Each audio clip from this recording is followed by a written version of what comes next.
Olá pessoal, meu nome é Luzinete e hoje nós vamos para mais um capítulo, mais um Evangelho da Casa dos Mestres Ascensionados. Vamos ver aqui o que caiu hoje. Hoje caiu sobre o capítulo 5º. Na verdade parece uma continuação do anterior. Vamos ver o que diz aqui, tá? Sobre o capítulo 5º. Nossa, é grande, hein? Capítulo Bem-aventurados aflitos. Então vamos lá, vamos ver, nós vamos ler a partir do item 22. Diz aqui: se fosse um homem de bem, teria morrido. Dizem frequentemente, falando de um homem mau, que escapa de um perigo.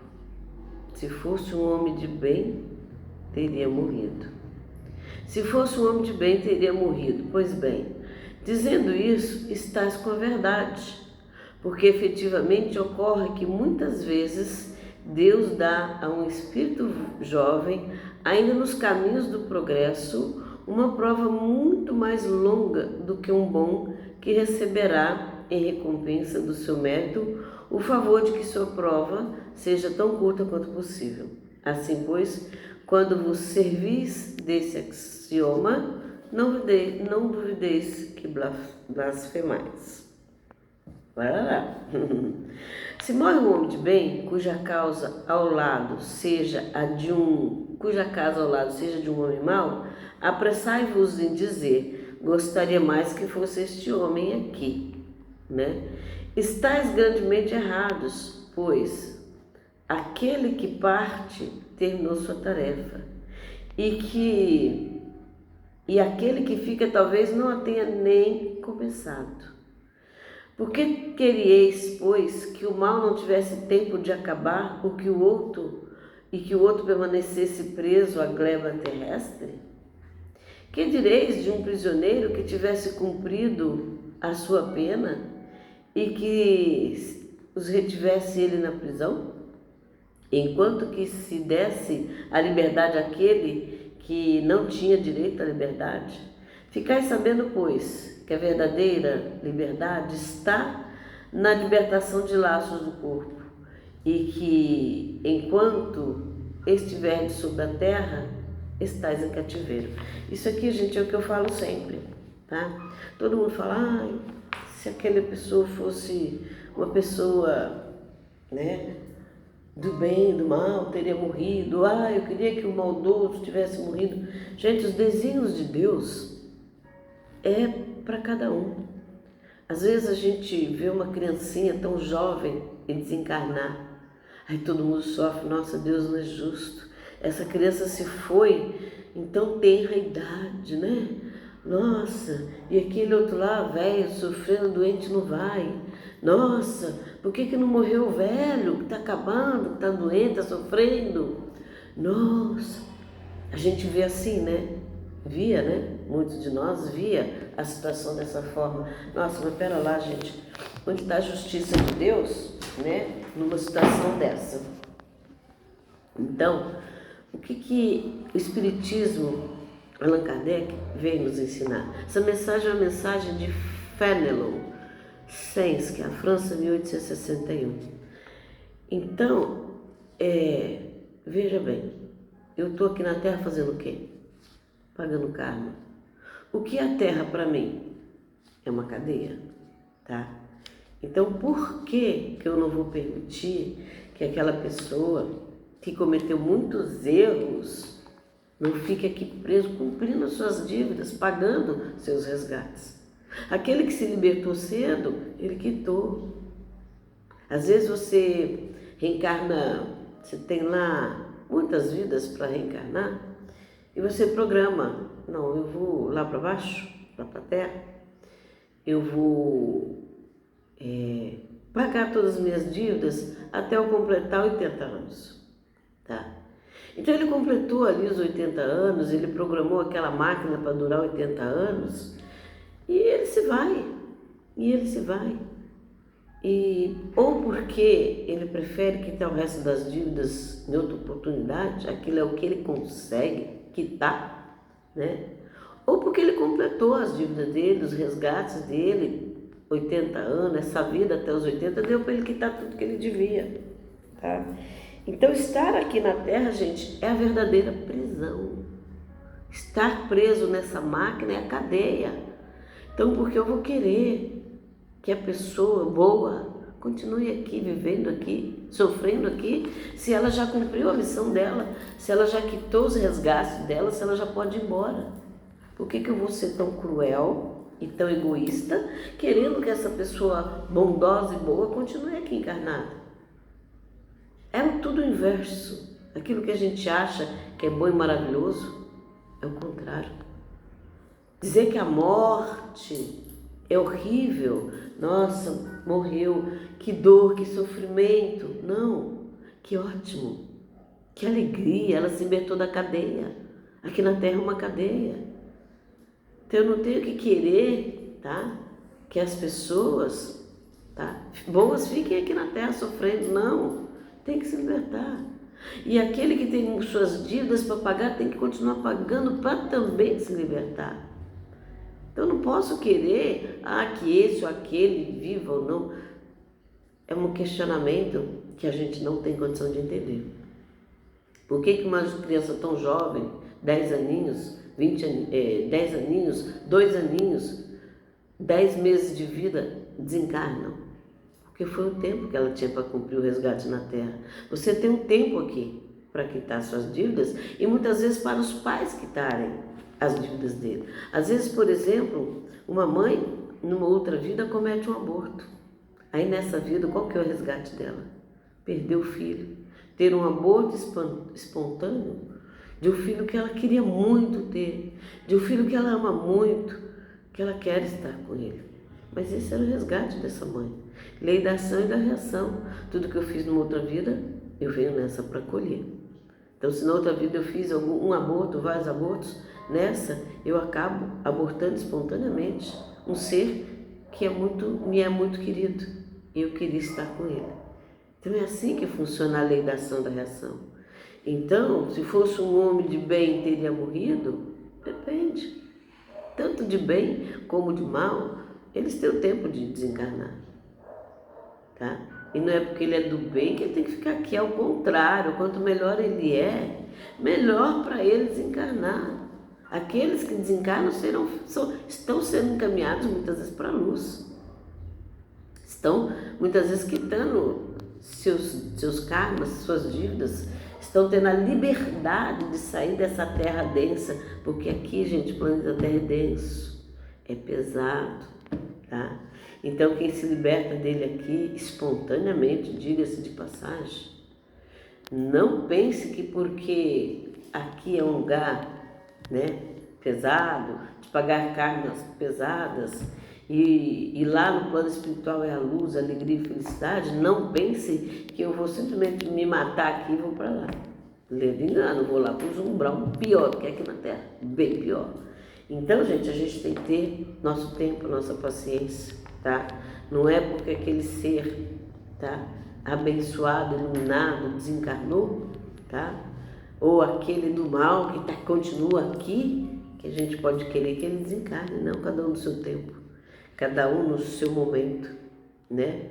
E aquele mal, agradeça ele estar aqui, porque ele está resgatando. Ele é mau, ele tem que estar aqui embaixo mesmo. E quem é bom não tem que estar aqui embaixo, tem que estar lá, em outras orbes espirituais, e não aqui, tá? Então é um ponto de vista muito diferente que a gente tem e que está na hora da gente começar a enxergar e entender que a morte é vida e que a vida é morte, muitas vezes. É karma, é aprisionamento, né? Então, continuando aqui. Habituai-vos a não censurar o que não podeis compreender e crede que Deus é justo em todas as coisas e frequentemente o que vos parece o mal é o bem, mas vossas faculdades são tão limitadas que o conjunto do grande todo escapa aos vossos sentidos obtusos. Esforçai-vos por sair pelo pensamento da vossa esfera estreita. E à medida que vos elevardes, a importância da vida material diminuirá aos vossos olhos, porque ela não se vos apresentará senão como um incidente na duração infinita da vossa existência espiritual, a única existência verdadeira. Então a gente tem uma visão totalmente deturpada do que é libertação e do que não é. Muita gente acha que não morrer é ser salvo, e ao contrário, morrer é libertar-se, desde que seja espontaneamente, obviamente, sem tirar a própria vida. Então, quando a gente desencarna, é um presente divino, porque a gente está se libertando desse corpo denso, dessa vibração densa que é aqui na Terra, que por si só nos fazem muitas vezes sentirmos infelizes. É a vibração da Terra. Nós somos espíritos atrasados. Por isso, muitos de nós têm uma tristeza, uma saudade. Não sei porquê, que eu não gosto desse mundo. Não sei porquê que tudo para mim é ruim. Não sei porquê que eu odeio domingo. Eu detesto domingo. Eu me sinto tão triste no domingo, tão angustiada no domingo, né? Por que isso acontece? Saudade do verdadeiro plano espiritual. Saudade da nossa verdadeira casa. Aqui é só uma casa de passagem. É só um resgate kármico. E que se a gente cumprir brilhantemente, quitar brilhantemente as nossas dívidas, com certeza vamos para o nosso verdadeiro lar, que não é aqui. Jesus disse: meu reino não é desse mundo. E o reino de Deus não é na terra. É lá, nos planos mais evoluídos. É lá, no plano espiritual. Tá? Aí vem aqui os tormentos voluntários. O que será um tormento voluntário? Vamos lá. O homem está incessantemente em busca da felicidade que lhe escapa sem cessar, porque a felicidade sem mescla não existe na Terra. Então, gente, é aquilo que eu já mencionei em outros vídeos. Não existe felicidade na Terra, existem momentos felizes, porque a Terra é esse planeta de resgate kármico. Mas já mudará, gente, diga-se de passagem. A Terra está se preparando para entrar numa nova dimensão, na quinta dimensão, onde ela deixará de ser, um planeta de resgates. Ao contrário, será um planeta regenerador, né? Então, continuando. Entretanto, malgrado as vicissitudes que formam que formam o cortejo inevitável desta vida, poderia pelo menos gozar de uma felicidade relativa, mas ele a procura nas coisas perecíveis e sujeitas às mesmas vicissitudes. Quer dizer, nos prazeres materiais, ao invés de procurar nos prazeres da alma, que são um antegozo dos prazeres celestes, imperecíveis, em lugar de procurar a paz do coração, única felicidade real desse mundo, ele é ávido de procurar tudo aquilo que pode agitá-lo e perturbá-lo. E coisa singular, parece criar propositadamente tormentos que não cabe senão a ele evitar. Vamos lá. Haverá maiores tormentos que aqueles causados pela inveja e o ciúme? Gente, a pessoa que ela tem inveja, que ela tem ciúme, ela sofre. Ela sofre muito mais do que aquele que é invejado por ela. Ela sofre. Porque ela sente um mal-estar tão grande de ver os outros melhor, de ver as pessoas evoluindo e ela não, que aquilo afeta diretamente ela mesma. Ela não sente a felicidade da simplicidade. Ela não sente a felicidade da humildade. Muito contrário. Ela não tem paz por ter inveja do outro. Nossa, olha o que ele conquistou. Meu Deus, como ele conseguiu comprar aquele carro. Nossa, meu Deus, como ele conseguiu comprar aquela casa. Nossa, mas o que eu faço para ter aquilo? Aquilo deixa ele incessantemente angustiado. Aquele que tem inveja, né? Aquele que quer o que é dos outros, ele não tem paz, né? Então, para o invejoso e o ciumento, é igual ao ciumento, ele não deixa a pessoa respirar. Ele tem ciúme de tudo, ele tem ciúme dos amigos, ele tem ciúme de tudo. É como se tudo pertencesse somente a ele, né? E ele sofre com isso, mas sofre muito. A pessoa ciumenta, ele sofre 10 mil vezes mais do que aquele que sofre a pressão de um ciumento, tá? Então vamos lá. Para o invejoso e o ciumento não há repouso. Estão perpetuamente em febre. O que eles não têm e que os outros possuem lhe causa insônia. Então o invejoso, gente, ele não tem paz. Nossa, ele não consegue nem dormir quando vê que o vizinho comprou um carro zero e ele não tem um carro zero, né? Então os sucessos dos seus rivais lhes dão vertigem. Sua emulação não se enxerga senão para eclipsar seus vizinhos. Toda a sua alegria está em excitar nos insensatos como eles a cólera do ciúme que estão possuídos.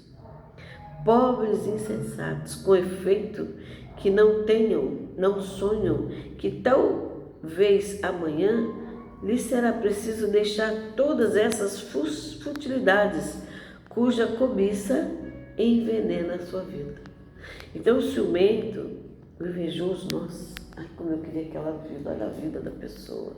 Nossa, ele é feliz, ele tem uma esposa feliz, ou ele tem um marido que trata bem, filhos maravilhosos, uma casa, ele tem tudo, ele é perfeito, ele é feliz. E ele se incomoda com aquilo. E emana, inclusive, energia pesada e densa contra aquela pessoa que tem o vizinho, que tem essas posses, que tem uma vida boa. Então, muitas vezes ele emana essa carga tão pesada. E essa carga de inveja, de ciúmes, volta sempre para a pessoa que a tem. Tá? Então,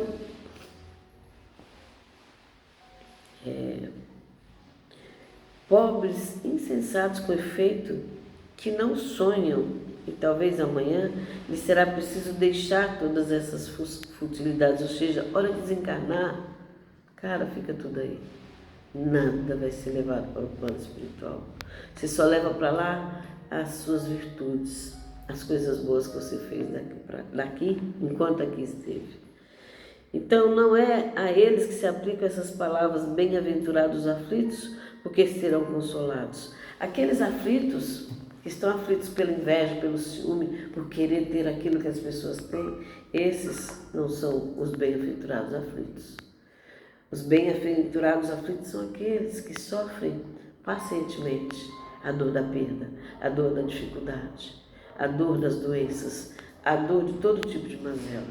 Esse que sofre esse tipo de dor é que serão os aflitos bem-aventurados, porque serão consolados, porque seus cuidados não são daqueles que têm compensação no céu, e sim aqueles que têm aí a compensação na terra, tá? De quantos tormentos, ao contrário, poupa-se aquele que sabe se contentar com o que tem, que vê sem inveja o que não tem, que não procura parecer mais do que é. Ele está sempre rico porque se olha abaixo de si, em lugar de olhar acima. Verá sempre pessoas que têm menos ainda. Ele é calmo porque não cria para si necessidades quiméricas e a calma no meio das tempestades da vida não será a sua felicidade? Então eu pergunto,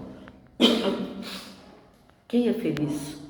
Aquele invejoso, que fica angustiado de ver os outros melhorar, crescer e ele está estagnado, tá? Ou aquele que agradece as faltas de condição, a vida difícil, né? Todo aquele aperto. Quem é feliz? Qual deles é detentor dessa felicidade? Com certeza é aquele que dói, sofre, mas perdoa, compreende, aceita. Então, quando a gente começa a compreender e aceitar uma dor, com certeza a gente se liberta dela. 90%. Tá? Aqui diz sobre a infelicidade real. Vamos ver o que está querendo dizer. Todo mundo fala da infelicidade, todo mundo a experimentou e crê conhecer seu caráter múltiplo. Venho vos dizer que quase todos se enganam e que a infelicidade real não é tudo aquilo que os homens quer dizer, os infelizes a suportam. Eles a veem da miséria, no fogão sem lume, no credor ameaçador, no berço vazio do anjo que sorria, nas lágrimas e no féretro que acompanha de cabeça descoberta e de coração partido na angústia da traição, na nudez do orgulhoso, que gostaria de se cobrir de púrpura e que esconde com dificuldade sua nudez sob os farrapos da verdade. Então, tudo isso e as outras coisas ainda se chama de infelicidade na linguagem humana. Sim, a infelicidade para aqueles que não veem senão o presente, mas a verdadeira infelicidade está nas consequências de uma coisa, tá? Mais do que na própria coisa. Então a infelicidade está na consequência daquele fato e não daquele próprio fato. Então a infelicidade, gente, ela está na não aceitação da dor. Por que eu sou infeliz? Porque eu não aceito a miséria, a privação, eu não aceito estar passando por isso. Aí eu fico infeliz. O dia que você aceitar, aquilo não mais irá te prejudicar. Não mais irá te fazer sofrer. Porque você vai entender, tá, que aquele mal é necessário, é o teu resgate, é a tua libertação, tá? Então, continuando, tá? A tudo isso e a outras coisas ainda se chamam de infelicidade na linguagem humana. Sim, é infelicidade para aqueles que não veem senão o presente. Mas a verdadeira infelicidade está nas consequências de uma coisa, mais do que na própria coisa. Dizei-me o acontecimento mais feliz para o momento, mas que tem consequências funestas, não é, em realidade, mais infeliz do que aquele que causa, primeiro, uma contrariedade, que acaba por resultar no bem. Dizei-me se a tempestade que quebra vossas árvores, mas saneia o ar, dispersando os miasmas insalubres, que causaria a morte, não é antes uma felicidade do que uma infelicidade? Então, por exemplo, a mãe natureza, gente, o que ela faz? Ela rompe em tsunamis, ela rompe em vendavais, em chuvas torrenciais. Aí muita gente torce. Que infelicidade, que natureza judiando, que dor e sofrimento de ver tudo isso. Por que a mãe natureza faz isso?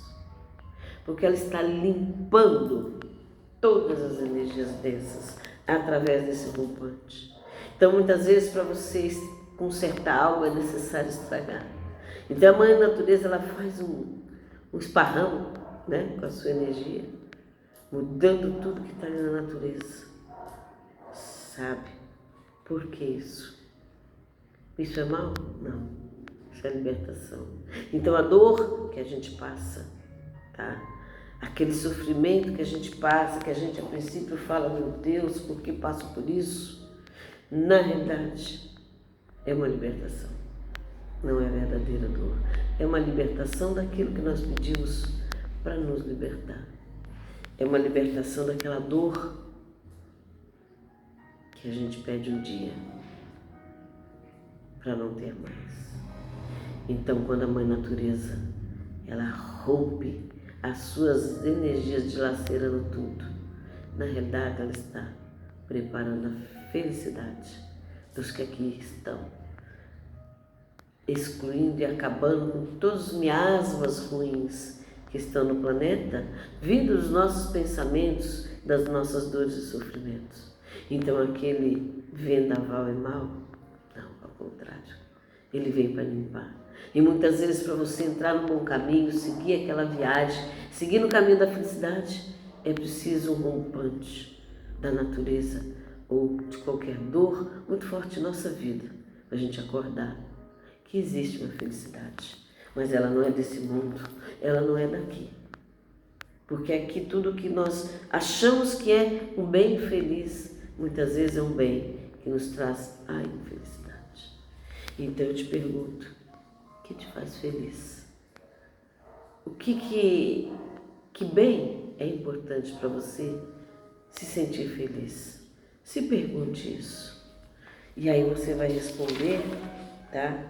Se fosse um homem de bem, teria morrido? Por que aquele homem de bem sofre? Por que aquele homem de mal continua? Porque a felicidade não é nesse mundo. E a gente tem que resgatar as nossas dívidas. E o meio de resgatar é continuarmos sofrendo aqui na Terra. Quando nós desencarnamos, vamos para a paz muitas vezes, porque deixamos quitados aqui na Terra todas as nossas dívidas e podemos alçar voos para planos mais evoluídos. Então, gente, pense, você é feliz? Você é infeliz? O que te causa infelicidade? Vamos pensar. E aguarde para mais um vídeo da Casa dos Mestres Ascensionados. Beijos, amo vocês.